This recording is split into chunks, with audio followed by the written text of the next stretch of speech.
దక్షిణామూర్తి పటాన్ని ఇంట్లో ఉంచి ఆయనను చూస్తూ దక్షిణామూర్తి యొక్క స్తోత్రాన్ని రోజు పఠిస్తూ ఉంటారో ఆ ఇంట్లో అటువంటి వారికి ఏ కష్టాలు ఉండవు.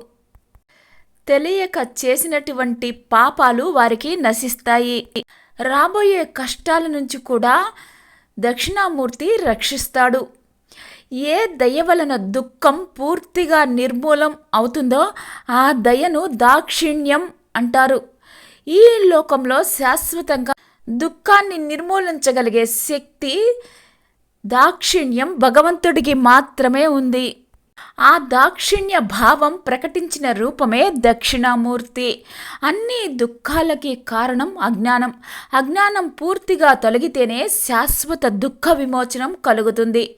ఆ అజ్ఞానాన్ని అవిద్యను తొలగించే జ్ఞాన స్వరూపుని దాక్షిణ్య విగ్రహమే దక్షిణామూర్తి. వశిష్ఠుడు కూడా తపస్సుతోటి దక్షిణామూర్తిని ప్రత్యక్షం చేసుకొని బ్రహ్మ విద్యను సంపాదించాడు.